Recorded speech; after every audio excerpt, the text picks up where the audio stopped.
Vamos a comenzar con el tema, la descentralización político-territorial.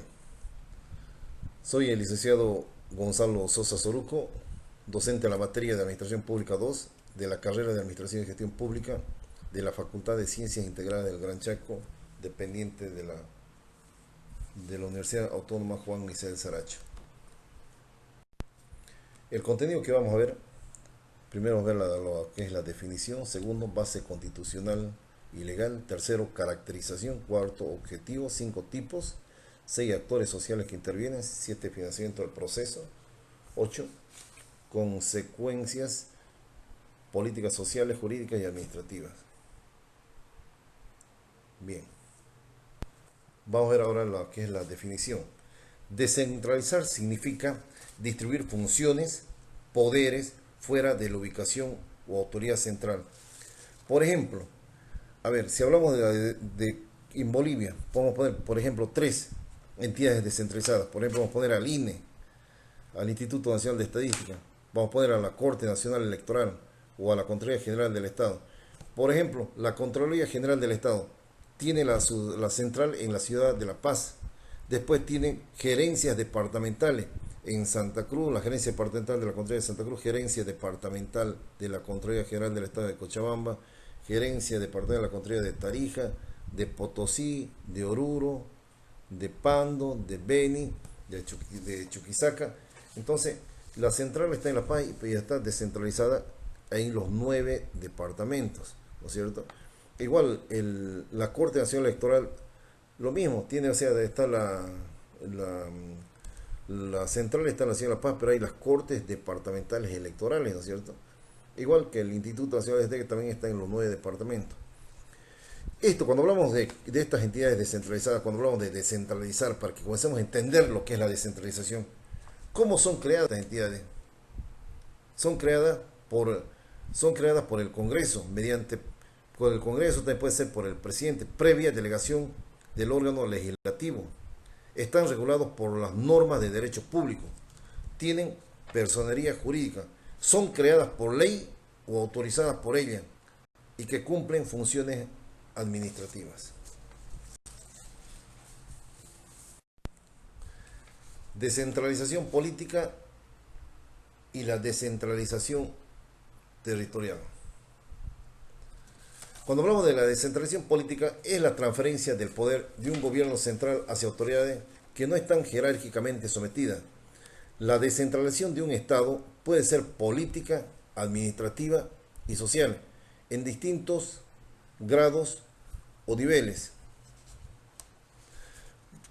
Por decir, en ella los poderes, competencias y funciones administrativas, normativas y de gobierno se trasladan a un órgano con una base territorial determinada. Esto puede ser la región, puede ser el territorio, puede ser la localidad, puede ser la comunidad, o con una cierta autonomía para crear su propio derecho.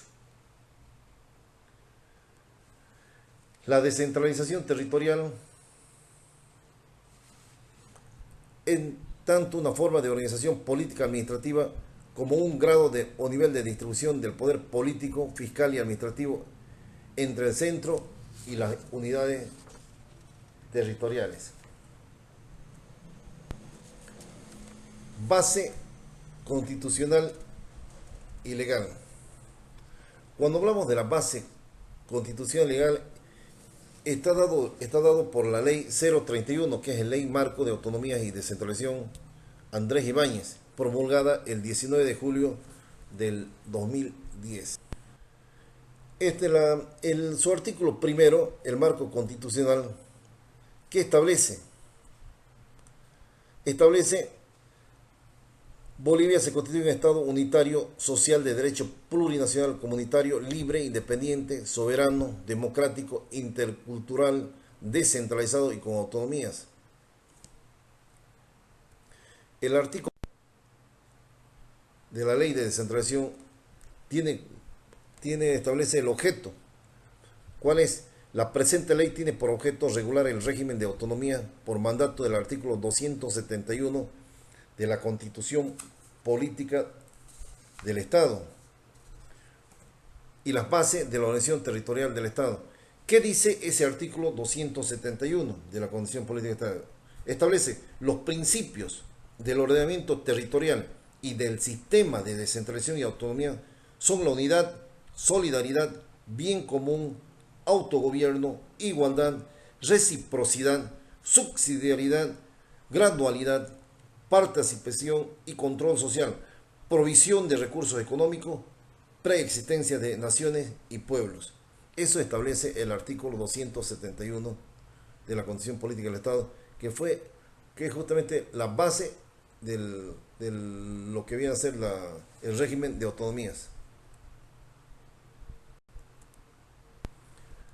Artículo 3 comprende lo siguiente: bases de la organización territorial del Estado, tipos de autonomía, procedimiento de acceso a la autonomía, procedimiento de elaboración de estatutos y cartas orgánicas, régimen y competencia económico y financiero. Fíjese, le está dando clarito cuáles son las competencias que tiene que tener cada uno de las regiones en el tema. Cuando hablamos de las bases de la organización territorial del Estado, tipo de autonomía, procedimiento de acceso a la autonomía, qué es lo que pasos que se deben seguir para poder llegar a la autonomía. Ahorita nosotros somos, en los 9 departamentos, son gobiernos departamentales autónomos, procedimientos para elaborar los estatutos, las cartas orgánicas que hacen los gobiernos municipales, régimen y competencia económico y financiero que tienen en cada uno de estos departamentos, que son los 9 departamentos autonómicos que tenemos en nuestro Estado plurinacional de Bolivia. Coordinación entre el nivel central del Estado y las entidades territoriales autónomas, marco general de la participación y el control social de las entidades territoriales autónomas. Comencemos a explicar, a ver, ¿qué establece este principio? El primero, el de unidad. El régimen de autonomía se fundamenta en la indivisibilidad de la soberanía y del territorio boliviano, la cohesión interna del Estado y la aplicación uniforme de las políticas del Estado. Segundo principio, el de la voluntariedad.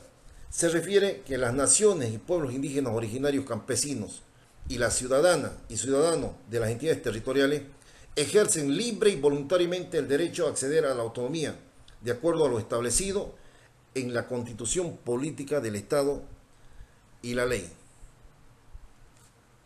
Ahora tenemos el tercero, que viene a ser la solidaridad.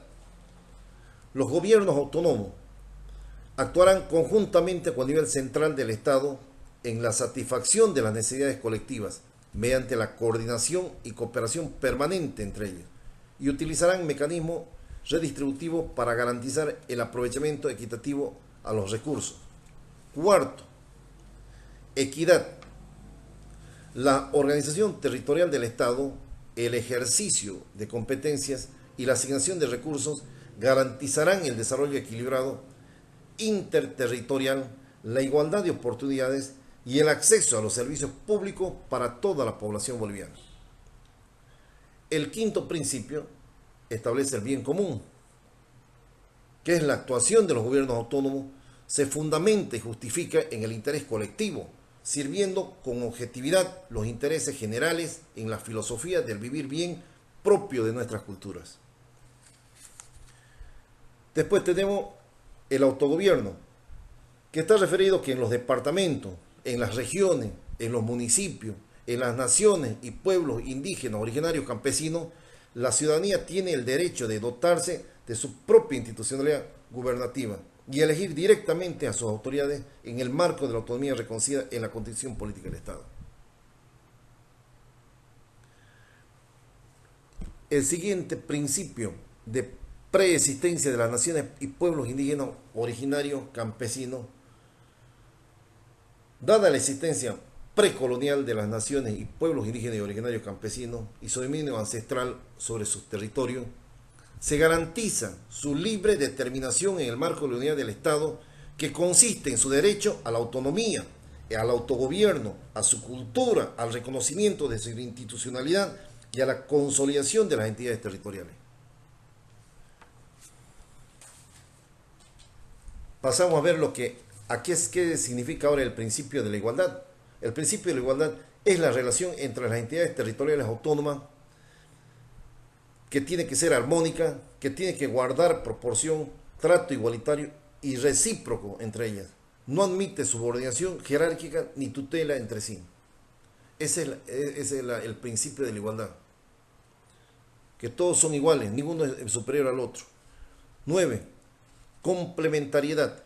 El régimen de autonomía se sustenta en la necesaria concurrencia de todos los esfuerzos, iniciativas y políticas del nivel central del Estado y de los gobiernos autónomos dirigidos a superar la desigualdad e inequidad entre la población y garantizar la sostenibilidad del Estado y de las autonomías. Vamos a ver el siguiente principio, que es la reciprocidad. ¿A qué se refiere el principio de la reciprocidad? El nivel central del Estado, los gobiernos autónomos y las administraciones descentralizadas regirán sus relaciones en condiciones de mutuo respeto, colaboración en beneficio de sus habitantes del Estado. El principio de equidad de género.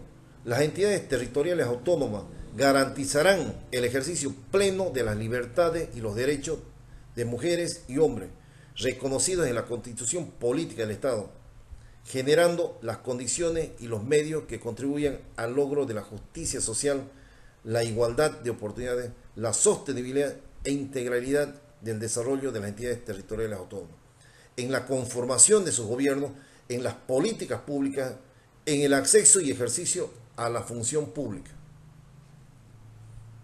La subsidiariedad. ¿A qué se refiere el principio de la subsidiariedad? La toma de decisiones y provisión de los servicios públicos debe realizarse desde el gobierno más cercano a la población, excepto por razones de eficiencia a escala que justifique proveerlo de otra manera. Gradualidad. Las entidades territoriales autónomas ejercen efectivamente su competencia de forma progresiva y de acuerdo a sus propias capacidades. Coordinación. ¿A qué se refiere el principio de la coordinación? La relación armónica entre el nivel central del Estado y los gobiernos autónomos constituye una obligación como base fundamental que sostiene el régimen de autonomía para garantizar el bienestar, el desarrollo, la provisión de bienes y servicios a toda la población boliviana con plena justicia social. Esto quiere decir que el nivel central del Estado es responsable de la coordinación general del Estado, orientando las políticas públicas en todo el territorio nacional y conduciendo la administración pública de manera integral, eficaz, eficiente y de servicio a todos los ciudadanos. Después tenemos el principio de lealtad institucional. Se refiere que el nivel central del Estado y las entidades territoriales autónomas tomarán en cuenta el impacto de sus acciones puedan tener sobre el nivel central del Estado y otras entidades territoriales, evitando aquellas que las perjudiquen, promoviendo el diálogo en torno a las medidas susceptibles de afectarles negativamente y facilitando toda información pública necesaria para su mejor desempeño, respetando el ejercicio legítimo de las competencias del nivel central del Estado y de las entidades territoriales autónomas. Vamos a ver ahora el principio de transparencia. Los órganos públicos del nivel central del Estado y de las entidades territoriales autónomas facilitarán a la población en general y a otras entidades del Estado el acceso a toda la información pública en forma veraz, oportuna, comprensible y confiable. Comprende también el manejo honesto de los recursos públicos. Eso es cuando hablamos del tema de la transparencia. Tenemos después el principio de participación y control social. Los órganos del poder público en todos sus niveles garantizarán la participación y facilitarán el control social sobre la gestión pública por parte de la sociedad civil organizada, de acuerdo a lo establecido en la Constitución Política del Estado, la presente ley y las normas aplicables para el efecto. Por último, tenemos el principio de provisión de recursos económicos. Es la responsabilidad compartida de los órganos públicos en la determinación de la fuente de recursos y la asignación de los mismos para el ejercicio de la competencia establecida en la Constitución Política del Estado. Toda nueva transferencia o asignación de competencia debe estar acompañada de la definición de la fuente de los recursos económicos y financieros necesarios para su ejercicio. No es que va a decir, te voy a descentralizar esto. Se descentraliza, pero tiene que estar acompañada de cuál es la fuente de recursos económicos y financieros necesarios para poder ejercer dicha descentralización. En la unidad territorial es un espacio geográfico delimitado para las organizaciones del territorio del Estado, pudiendo ser departamento, provincia, municipio, territorio indígena originario campesino. El territorio indígena originario campesino se constituye en unidad territorial una vez que acceda a la autonomía indígena originaria campesina. La región podrá ser una unidad territorial de acuerdo con lo establecido en la Constitución Política del Estado y la presente ley. 2. Territorio indígena originario campesino es el territorio ancestral sobre el cual se constituyeron las tierras colectivas o comunitarias de origen debidamente consolidadas conforme a ley. Esto quiere decir que es un territorio ancestral en aquellos casos en que el territorio indígena originario campesino cumpla los requisitos y procedimientos establecidos en la presente norma. Se conformará en este un gobierno autónomo indígena originario campesino. En resumen, de todo lo que hemos hablado hasta este momento, podemos decir que la descentralización se puede considerar como un proceso social de transferencia de competencias desde la administración central a la administración intermedia y locales.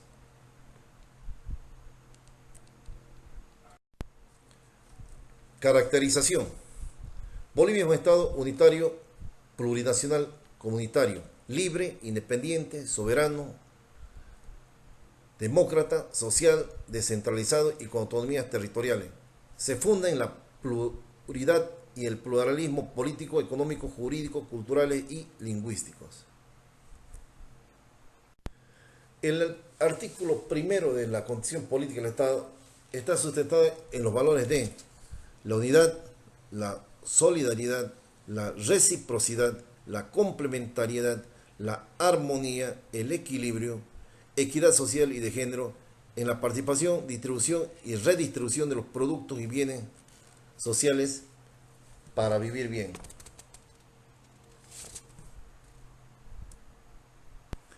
Objetivos de la descentralización. Primero, concretar el carácter plurinacional y autónomo del Estado en su estructura organizativa territorial. Es decir, tenemos un Estado con 9 autonomías departamentales. Segundo, promover y garantizar el desarrollo integral, justo y equitativo y participativo del pueblo boliviano a través de la formulación y ejecución de políticas, planes, programas y proyectos concordantes con la planificación del desarrollo nacional. Tenemos aquí, cuando hablamos de ese tema, tenemos el PGDES, el Plan General de Desarrollo Económico Social, el PDDES y después tenemos el PTDI, después tenemos el otro, el PEI y tenemos después el POA, ¿no es cierto? Tenemos después el Plan Territorial Indígena Originario Campesino, también está, ¿no es cierto? Eso es lo que tenemos en el tema cuando vamos a ver desde lo nacional, lo departamental, lo regional y lo municipal. Y lo indígena, el territorio indígena originario campesino. Tercero, garantizar el bienestar social y la seguridad de la población boliviana. Cuarto, reafirmar y consolidar la unidad del país respetando la diversidad cultural. 5. Promover el desarrollo económico armónico de departamentos, regiones, municipios y territorio indígena originario campesino dentro de la visión cultural, económica y productiva de cada entidad territorial autónoma. 6. Mantener, fomentar, defender y difundir los valores culturales, históricos, éticos y cívicos de las personas, naciones, pueblos y las comunidades en su jurisdicción. 7. Preservar, conservar, promover y garantizar en lo que corresponde al medio ambiente y al ecosistema, contribuyendo a la ocupación nacional del territorio y al aprovechamiento sostenible de los recursos naturales en su jurisdicción. 8. Favorecer la integración social de sus habitantes bajo los principios de equidad e igualdad de oportunidades, garantizando el acceso de las personas a la educación, la salud y al trabajo, respetando su diversidad sin discriminación y explotación, con plena justicia social y promoviendo la descolonización. 9. Promover la participación ciudadana y defender el ejercicio de los principios, valores, derechos y deberes reconocidos y consagrados en la nueva Constitución Política del Estado y las leyes. Ahora vamos a ver los tipos y formas de descentralización del Estado. Tenemos la descentralización vertical, tenemos la descentralización horizontal, tenemos la descentralización administrativa, tenemos la descentralización política, tenemos la descentralización funcional, tenemos la descentralización mixta y tenemos la descentralización fiscal. ¿Qué entendemos por descentralización vertical? A ver, es aquella que permite que algunos poderes del gobierno central se deleguen hacia niveles de la administración inferiores, locales o territoriales. La descentralización horizontal es la que dispersa el poder entre instituciones del mismo nivel. Por eso es la descentralización horizontal. Tercero, tenemos la descentralización administrativa. Supone el traslado de competencias de la administración de la parte central a su oficina, por ejemplo, de la descentralización administrativa, por ejemplo, del INE, en la parte de la central a los 9 departamentos. Yeah. Descentralización política. En ella, los poderes, competencias y funciones administrativas, normativas y el gobierno se traslada a un órgano con una base territorial determinada. La descentralización funcional consiste en el reconocimiento al órgano correspondiente. Descentralización mixta. Las dos formas se pueden combinar y dar paso a una descentralización política. Y por último tenemos la descentralización fiscal. ¿A qué se refiere la descentralización fiscal? Según uno de los pioneros en este tema, cuando hablamos de la teoría de la descentralización fiscal, según Weiner, esta forma nace de la búsqueda de eficiencia en la prestación y el financiamiento de bienes públicos y locales y el financiamiento.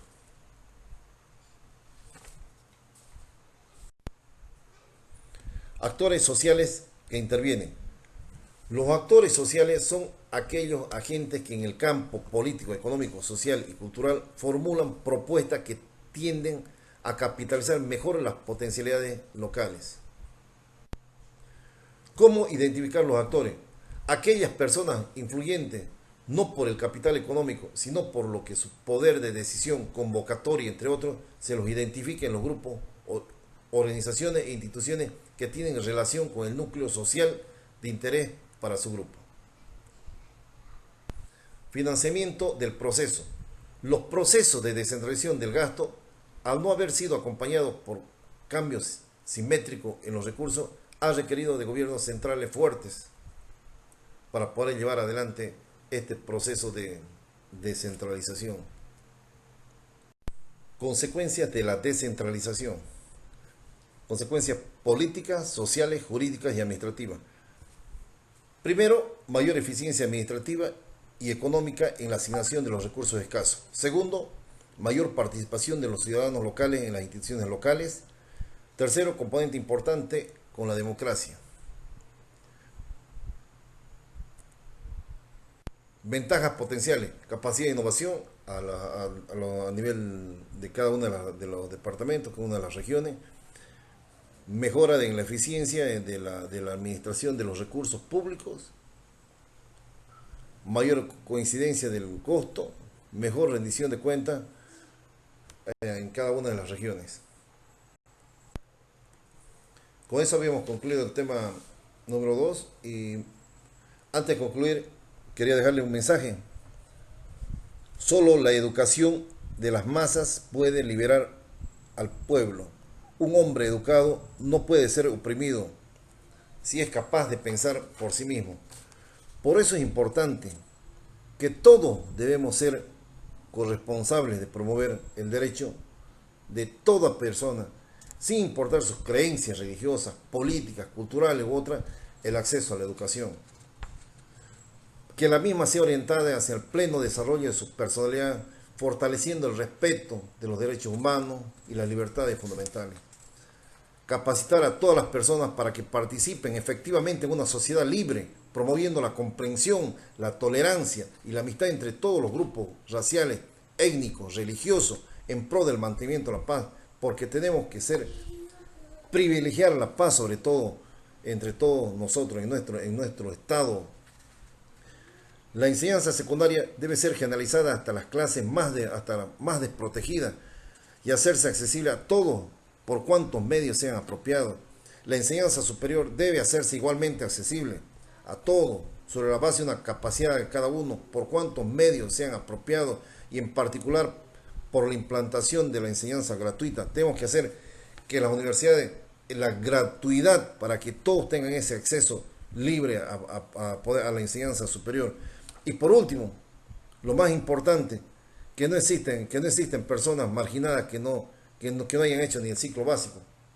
Debe fomentarse o intensificarse en la medida de lo posible la educación fundamental para aquellas personas que no hayan recibido o terminado el ciclo completo de instrucción primaria. Por eso, concluyo, de acuerdo a todo lo que acabo de explicarle, que solo la educación de las masas puede liberar al pueblo. Porque las personas, cuando tienen mayor conocimiento, nadie le puede meter el dedo en la boca. Muchísimas gracias por su tiempo.